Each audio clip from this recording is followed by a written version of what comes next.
Il bambino ha già acquisito dentro di sé la posizione seduto con le gambe piegate. È semplice da questa posizione passare in ginocchio. Ha già acquisito la posizione in ginocchio perché tante volte lo abbiamo tenuto in ginocchio. Quindi è come se dovessimo mettere insieme un pochino di pezzi di movimento già automatizzati. Da questa posizione è facile per il bambino tirare fuori un piedino, appoggiarlo a terra, aiutarsi con l'altro e alzarsi in piedi. È una scoperta. Cambia la visuale, cambia l'orizzonte.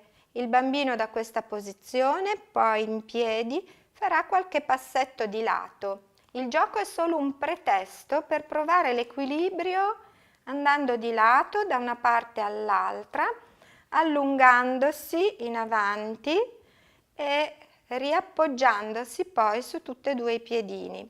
Deve proprio scoprire la forza delle sue gambe rispetto alla gravità che tira giù. Ed sarà tutto un su e giù, proprio perché vuole essere forte il bambino e superare il limite stesso del peso dello zainetto, che diventa via via più leggero a ogni prova, a ogni spostamento. Proverà anche in altri modi. Mi metto a gatto e da gatto appoggerò una mano e mi tirerò in piedi. O addirittura via via imparerà da in mezzo alla stanza a portarsi sui due piedi e a sollevarsi. Questa è la cosa più difficile. Più modalità impara in questo periodo, in questa fase, e più è attrezzato per la vita, perché sono modalità acquisite per sempre. Vi ricordo che quando noi cadiamo sulle mani e sulle ginocchia, e guai se non fosse così. È un automatismo e si acquisisce a questa età provando e riprovando. Occorre che i bambini cadano, lasciamoglielo fare, accompagniamoli però in questa scoperta della gravità, standogli vicino, motivandoli con giochini che, ripeto, non è l'aspetto cognitivo del gioco in sé in questa fase, ma è proprio il vieni da me, allontanati da me, bene, sei arrivato fin là, non importa come, perché tutti gli schemi vanno bene in questo momento, purché il bambino piano piano riesca a superare il problema che l'equilibrio ci impone. Andiamo ora a vedere le facilitazioni per il bambino che impara a camminare. Molto spesso i genitori pensano che dare la mano al bambino lo aiuti a trovare l'equilibrio in autonomia più velocemente. Non è così, perché il bambino cosa fa? Dando la mano guarda il genitore, mentre in autonomia noi guardiamo la meta, e così deve fare il bambino, deve avere in mente dove vuole andare, deve guardare e avere così una congruenza percettiva.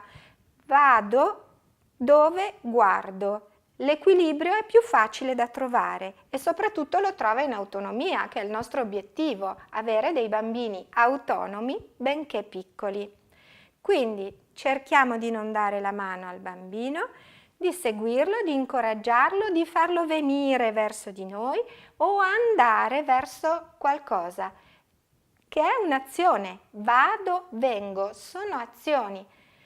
Dare la mano sì, è accompagnare, è essere vicino, ma non è autonomia vera. Se vogliamo accompagnare il bambino nella sua ricerca del suo proprio equilibrio ed essergli vicino, dando un senso all'azione che il bambino compie, possiamo provare 1 o 2 volte al giorno a metterci di fronte uno all'altro. Io non ho nessuno che mi aiuti. Immaginiamo che questo cubo sia il papà e io la mamma di un bimbo che impara ad alzarsi in piedi e vuole trovare il suo equilibrio da solo. I bambini desiderano proprio cercare e trovare il proprio equilibrio.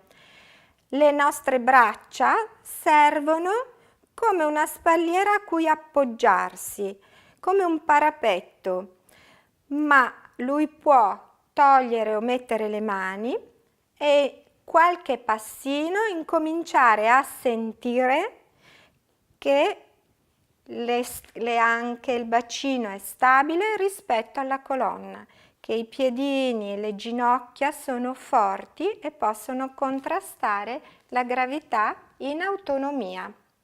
Questa è una modalità.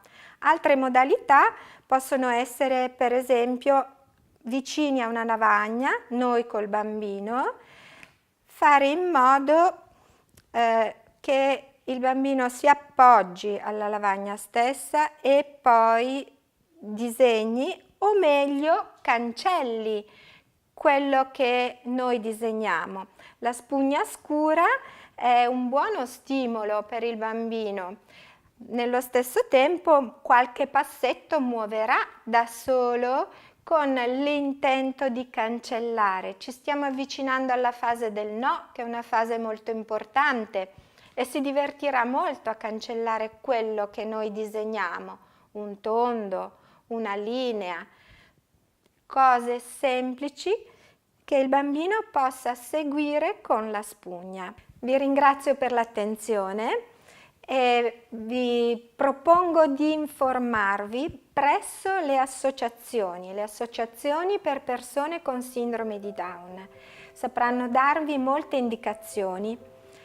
Se volete approfondire l'argomento dell'equilibrio e del movimento, che è così sostanziale per il bambino piccolo, seguitemi sul mio sito.